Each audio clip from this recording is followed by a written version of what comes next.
हाँ जी, हाँ जी, हर हर महादेव। तो आज हम देखेंगे डायग्नोसिस ऑफ लेबर। ठीक है, तो डायग्नोसिस ऑफ लेबर क्या होता है? डायग्नोसिस ऑफ लेबर से हम लोग पता करते हैं साइन एंड सिम्टम को देख करके कि ऑनसेट ऑफ ट्रू लेबर हो रहा है कि नहीं। मतलब diagnosis of labour involves recognising sign and symptoms that indicate the onset of true labour. हम इसमें 4 चीज़ देखेंगे: sign of true labour, false labour जिसको ब्रैक्सटन हिक्स कॉन्ट्रैक्शन भी कहते हैं, स्टेजेस ऑफ लेबर, और चौथा आ गया असेसमेंट एंड मॉनिटरिंग। ठीक है, तो सबसे पहले हम देखते हैं sign of true labour. Sign of true labour में हम लोग 4 चीज देखेंगे: regular uterine contraction, cervical changes, so और रप्चर ऑफ मेम्ब्रेन। ठीक है, रेगुलर यूट्राइन कॉन्ट्रैक्शन पेनफुल होगा, इंक्रीज करेगा इंटेंसिटी ऑफ फ्रीक्वेंसी में, इसके कारण सर्वाइकल डायलेशन और इफेसमेंट देखने को मिलेगा। यूजुअली 30 to 60 सेकंड का होता है, जो कि 5 to 10 मिनट में बार बार अकर करेगा। ठीक है, रिपीट होगा। Regular uterine contraction is painful, increase in intensity and frequency, result in cervical dilation and effacement, and usually last for 30 to 60 seconds and occur in every 5 to 10 minutes. ठीक है, फिर cervical changes में हमें dilation और effacement देखने को मिलेगा। Dilation मतलब the cervix opens up and effacement मतलब द सर्विक्स बिकम्स थिनर। इसको हम कंफर्म कर सकते हैं पेल्विक एग्जामिनेशन के द्वारा। ठीक है, तो सर्वाइकल चेंजेस में क्या देखें? डायलेशन और इफेसमेंट। तो डायलेशन मतलब डॉक्टर साहब the cervix opens up and effacement means the cervix becomes thinner. These changes can be confirm by pelvic examination.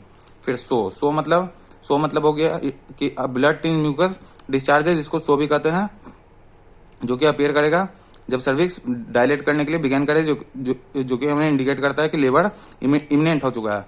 ठीक है, so means a blood tinged mucus discharge, also known as show, which may appear as the cervix begins to dilate, indicating that the labour is imminent.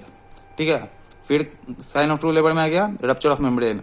Rupture of membrane मतलब spontaneous rupture हो जाएगा amniotic sac का, जिसके कारण amniotic fluid का leakage हो सकता है, जिसको हम लोग कॉमनली वाटर ब्रेकिंग भी कहते हैं, जो कि साइन है एक, जो कि हमें इंडिकेट करता है कि लेबर अब जल्दी होने वाला है।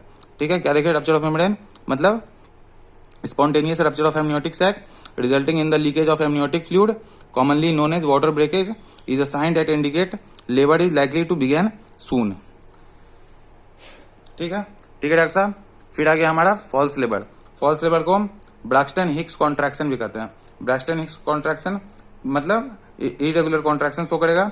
It means this don't increase in intensity में बढ़ेगा नहीं और फ्रीक्वेंसी में नहीं बढ़ेगा, जिसके कारण सर्वाइकल चेंजेस देखने को नहीं मिलेंगे। कॉन्ट्रैक्शन टिपिकली आराम मिल जाता है इस कॉन्ट्रैक्शन से, रेस्ट करने से और पोजिशन को चेंज करने से।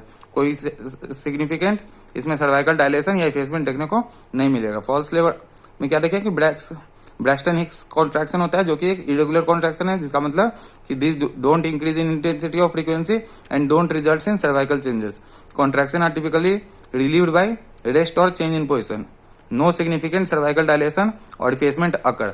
ठीक है डॉक्टर साहब, अब देखते हैं स्टेजेस ऑफ लेबर। तो हमें 3 स्टेज देखते हैं, फर्स्ट, सेकेंड और third stage. First stage begin करता है ट्रू लेबर के कॉन्ट्रैक्शन से और एंड करता है फुल सर्वाइकल डायलेशन पर। फुल सर्वाइकल डायलेशन मतलब सर्वाइकल डायलेशन 10 सेंटीमीटर तक हो जाए, जो कि फर्दर डिवाइड करता है लेटेंट और एक्टिव फेज में। लेटेंट फेज हमें स्लो सर्वाइकल डायलेशन शो करता है, जो कि 3 to 4 सेंटीमीटर का होता है, और एक्टिव फेज हमें more rapid cervical dilation show करता है 4 से लेकर के 10 सेंटीमीटर के बीच में। ठीक है, फिर सेकेंड स्टेज हमारा क्या है? बिगिन करता है फुल सर्वाइकल डायलेशन से और एंड करता है बेबी के डिलीवरी तक। और थर्ड स्टेज इमीडिएटली बेबी के डिलीवरी से लेकर के और प्लेसेंटा के डिलीवरी के बीच में लाई करता है। ठीक है, हम क्या देखें स्टेज ऑफ लेबर में? फर्स्ट, सेकेंड और third stage. First stage begin with the onset of true labour contraction and end with full cervical dilation, that is 10 centimetre. It is further divided into latent and active phase. Latent phase shows slow cervical dilation up to 3 to 4 centimeter, and active phase shows more rapid cervical dilation from 4 to 10 centimeter. Second stage begins with the full cervical dilation and end with the delivery of the baby. Third stage begins immediately after the delivery of the baby and end with the delivery of the placenta. ठीक है, फिर हम क्या देखेंगे doctor साहब? अब हम देखेंगे असेसमेंट एंड मॉनिटरिंग। तो असेसमेंट एंड मॉनिटरिंग में हम लोग 3 चीज देखेंगे: history and physical examination, use of partogram और फीटल मॉनिटरिंग।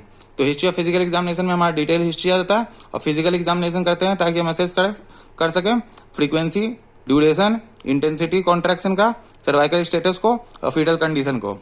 ठीक है, पार्टोग्राम हम लोग यूज करते हैं ताकि हम मॉनिटर कर सकें लेबर के प्रोग्रेशन को, जिसमें हमारा सर्वाइकल डायलेशन और फीटल डिसेंट का कंडीशन आ जाता है। और फीटल मॉनिटरिंग करते हैं ताकि मॉनिटर कर सके फीटल हार्ट रेट को और वेलबींग को और उसके वेलबींग को लेबर के समय।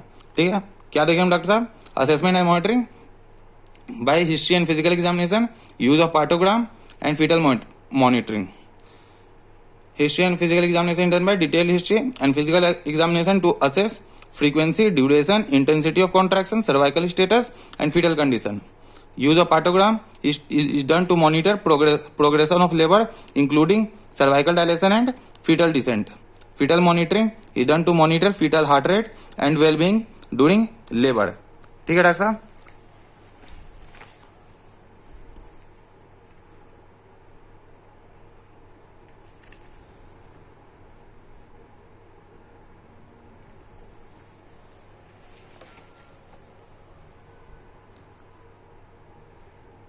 ठीक है डॉक्टर साहब, हर हर महादेव, जय बोले की।